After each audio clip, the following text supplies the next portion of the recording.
Please welcome to speak to us the funniest man on earth, a performer of legendary comic genius, a children's book author of profound depth, an individual of enormous compassion who is doing so much to make our world a better place, the great Jim Carrey.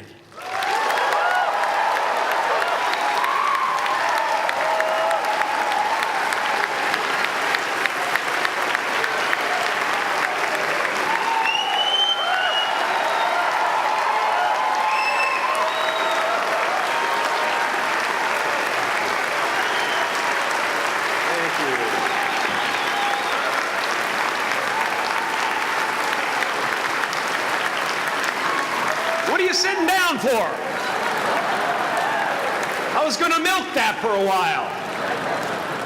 You guys can stretch that out in post, right? You can make that longer in the edit. Thank you, Bevin. Thank you all. Jai Guru Dev.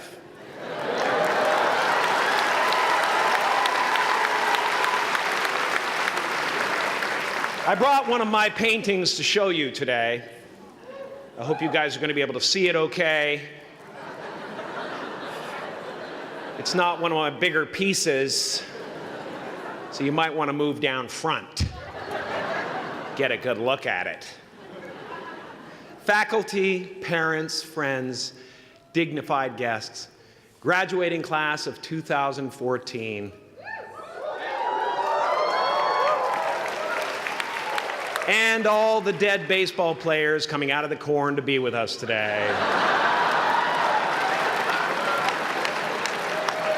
After the harvest, there's no place for them to hide. Fields are empty. There's no cover there. I'm here to plant a seed today, a seed that will inspire you to move forward in life with enthusiastic hearts and a clear sense of wholeness. The question is, will that seed have a chance to take root, or will I be sued by Monsanto and forced to use their seed?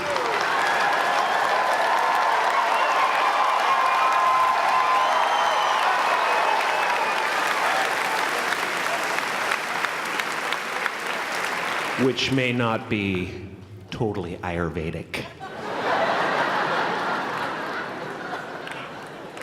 Excuse me if I seem a little bit low energy today, whatever this is. I slept with my head to the north last night. Oh man! Oh man! You know how that is, right, kids? Yeah. Woke up right in the middle of Pitta, couldn't get back to sleep till Vata rolled around. Crazy.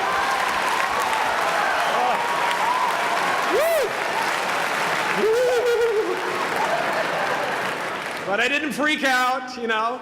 I used that time to eat a large meal. Connect with someone special on Tinder.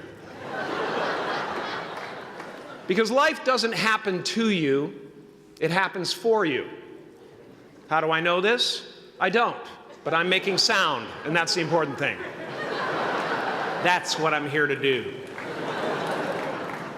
Sometimes I think that's the only thing that's important, really, you know? It's just letting each other know we're here. You know? Reminding each other that we're part of a larger self.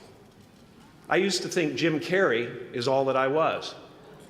Just a flickering light, a dancing shadow, the great nothing masquerading as something you can name. Seeking shelter in caves and foxholes dug out hastily, an archer searching for his target in the mirror, wounded only by my own arrows, begging to be enslaved, pleading for my chains, blinded by longing and tripping over paradise.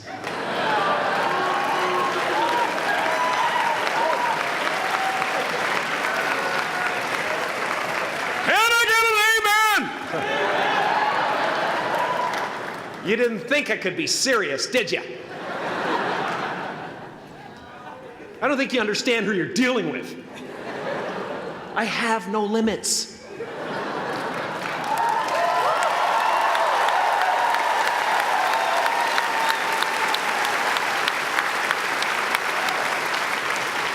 I cannot be contained because I'm the container. You can't contain the container, man. You can't contain the container.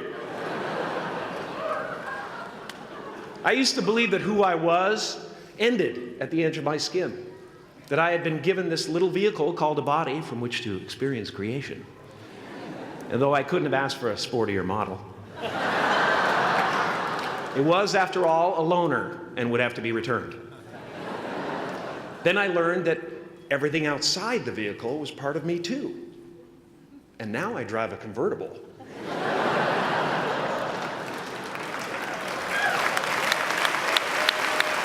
Yeah, man.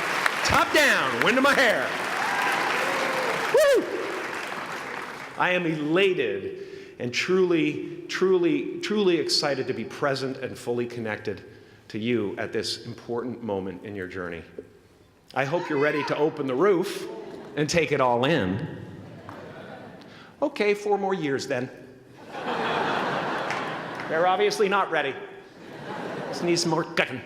Now, I want to thank the trustees, the administrators, the faculty of MUM for creating an institution worthy of Maharishi's ideals of education, a place that teaches knowledge and experience, the knowledge and experience necessary to be productive in life, as well as enabling the students through transcendental meditation and ancient Vedic knowledge to slack off twice a day for an hour and a half.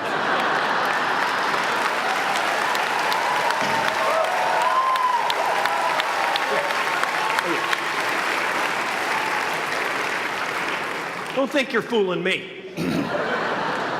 But I guess it has some benefits. It does allow you to separate who you truly are and what's real from the stories that run through your head.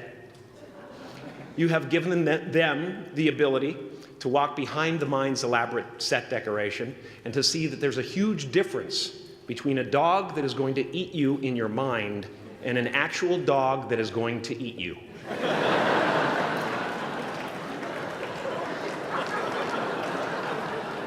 That may sound like no big deal, but many never learn that distinction.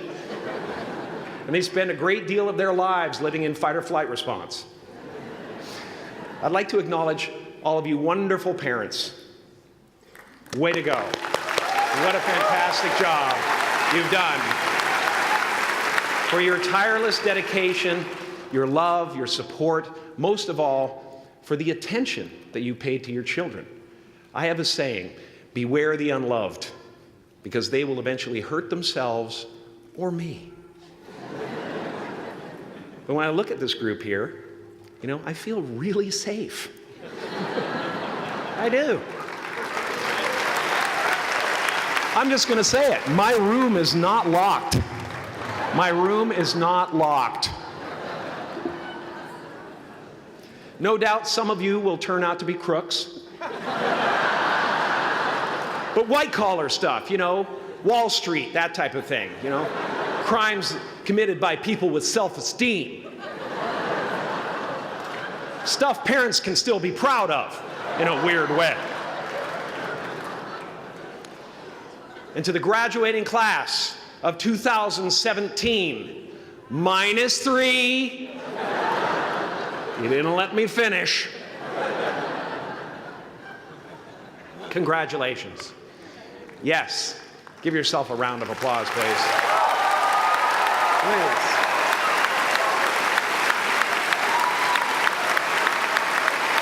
Yeah.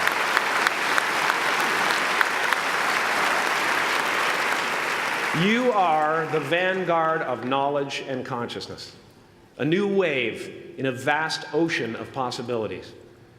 On the other side of that door, there's a world starving for new ideas, new leadership. I've been out there for 30 years. She's a wildcat. Oh, she'll rub up against your leg and purr until you pick her up and start petting her, and then out of nowhere, she'll swat you in the face. It can be rough out there, but that's okay, because there's soft serve ice cream with sprinkles. I guess that's what I'm really trying to say here today. Sometimes it's okay to eat your feelings. Now, fear is going to be a player in your life, but you get to decide how much.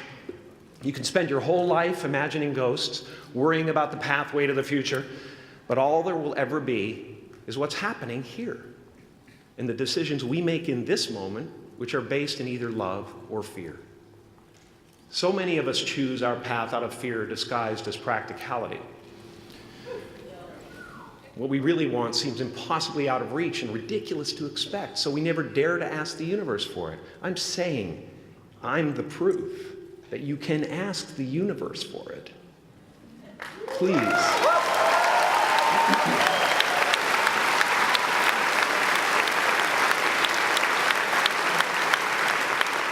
And if it doesn't happen for you right away, it's only because the universe is so busy fulfilling my order.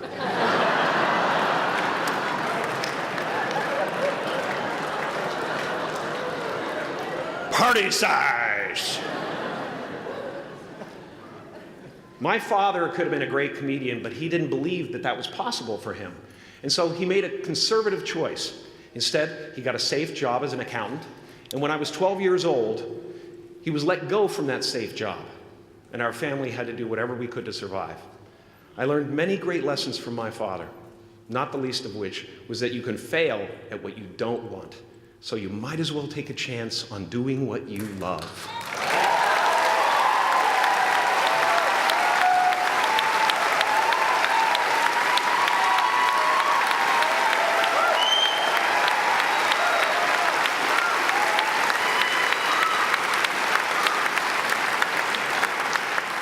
It's not the only thing he taught me, though.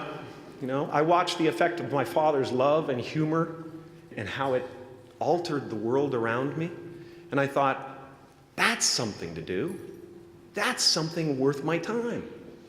It wasn't long before I started acting up. You know, people would come over to the house and they'd be greeted by a 7-year-old throwing himself down a large flight of stairs. They would say, "What happened?" And I would say, "I don't know. Let's check the replay." I'd go back to the top of the stairs and come back down in slow motion.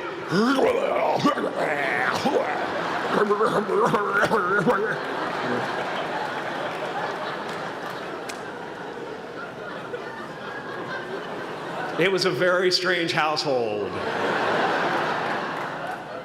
My father used to brag that I wasn't a ham, I was the whole pig. And he treated my talent as if it was his second chance.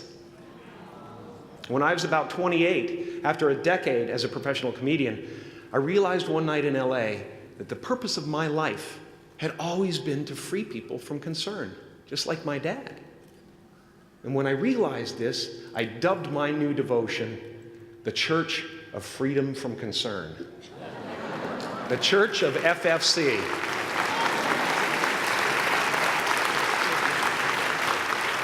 And I dedicated myself to that ministry. What's yours? How will you serve the world? What do they need that your talent can provide? That's all you have to figure out. As someone who's done what you're about to go and do, I can tell you from experience, the effect you have on others is the most valuable currency there is.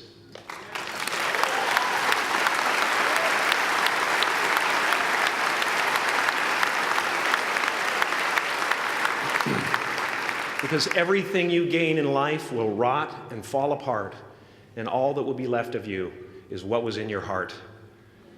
My choosing to free people, from concern got me to the top of a mountain. Look where I am. Look what I get to do. Everywhere I go. I'm going to get emotional because when I tap into this, it really is extraordinary to me. I did something that made people present their best selves to me wherever I go.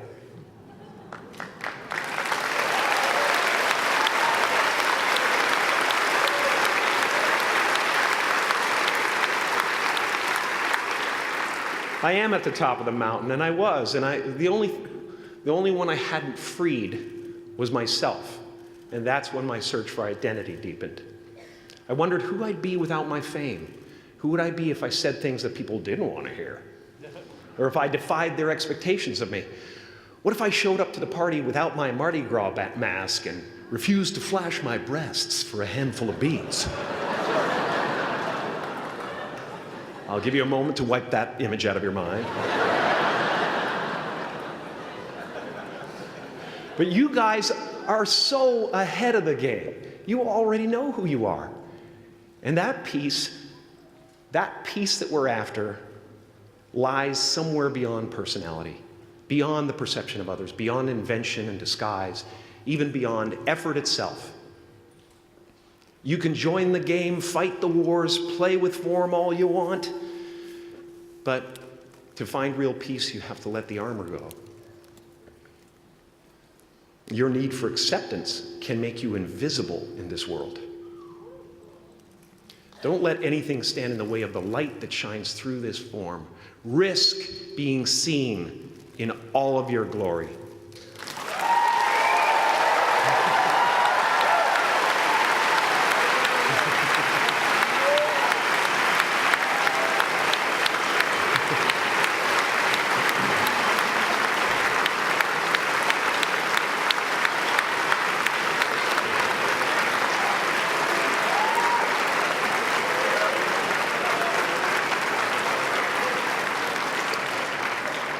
It's not big enough.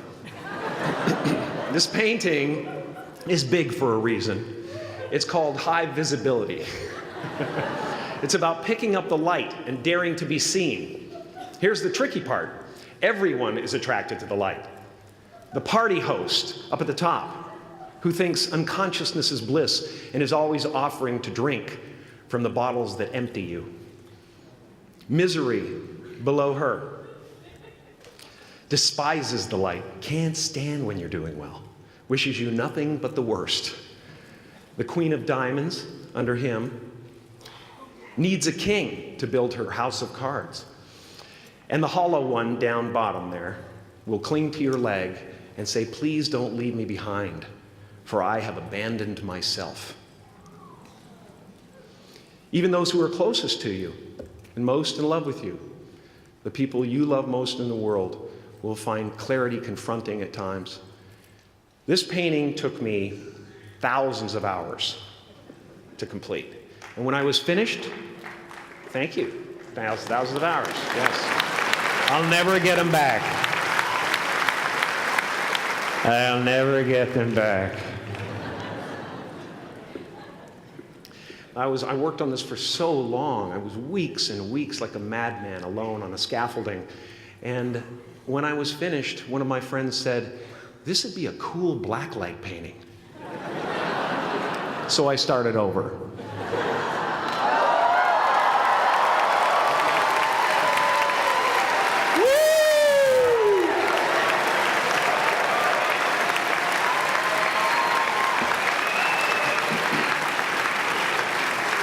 Welcome to Burning Man. Some pretty crazy characters up there, but better up there than in here. You know, painting is one of the ways, thank you. Painting is one of the ways I free myself from concern, a way to stop the world through total mental, spiritual, and physical involvement. But even with that comes a feeling of divine dissatisfaction, because ultimately, we're not the avatars we create. We're not the pictures on the film stock. We are the light that shines through. All else is just smoke and mirrors, distracting, but not truly compelling. I've often said that I wished people could realize all their dreams and wealth and fame, and so that they could see that it's not where you're going to find your sense of completion. Like many of you, I was concerned about going out into the world and doing something bigger than myself, until someone smarter than myself made me realize that there is nothing bigger than myself.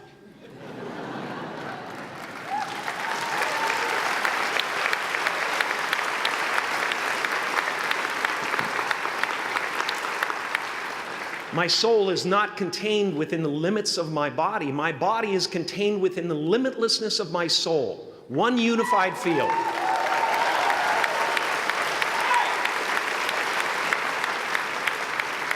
One unified field of nothing, dancing for no particular reason, except maybe to comfort and entertain itself.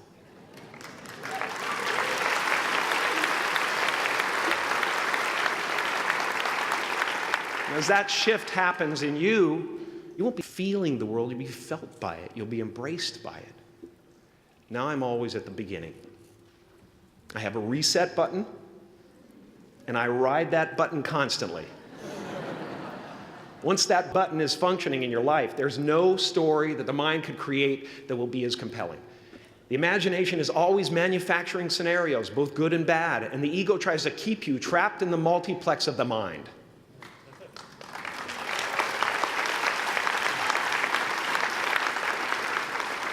Our eyes are not viewers, they're also projectors that are running a second story over the picture that we see in front of us all the time.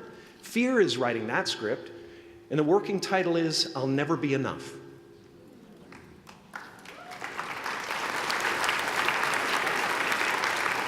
Now you're going to look at a person like me and say, how could we ever hope to reach those kind of heights, Jim? How can we make a painting that's too big for our home? How do you fly so high without a special breathing apparatus? This is the voice of the ego. And if you listen to it, there will always be someone who's doing better than you. No matter what you gain, ego will not let you rest. It will tell you that you cannot stop until you've left an indelible mark on the earth, until you've achieved immortality. How tricky is this ego that it would tempt us with the promise of something we already possess?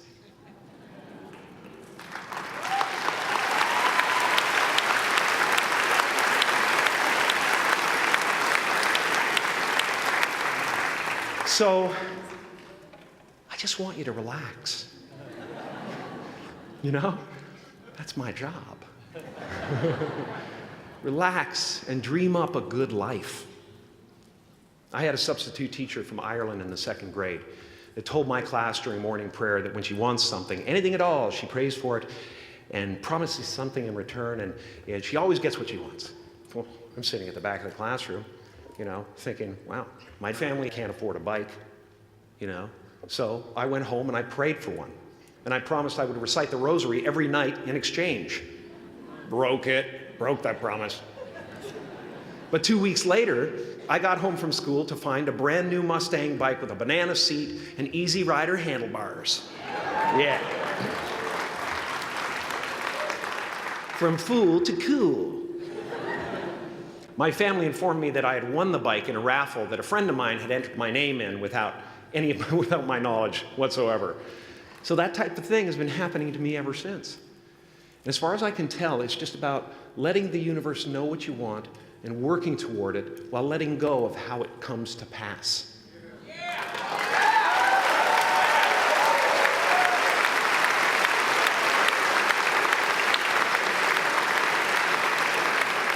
Your job is not to figure out how it's going to happen for you, but to open the door in your head. And when the door opens in real life, just walk through it.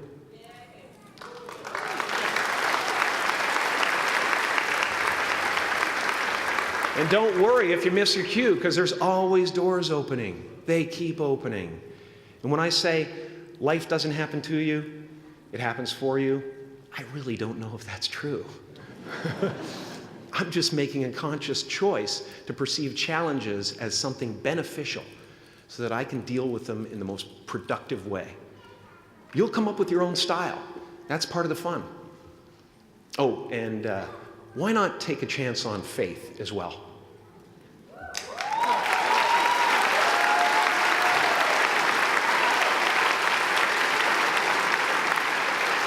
Take a chance on faith. Not religion, but faith. Not hope, but faith. I don't believe in hope. Hope is a beggar. Hope walks through the fire, and faith leaps over it.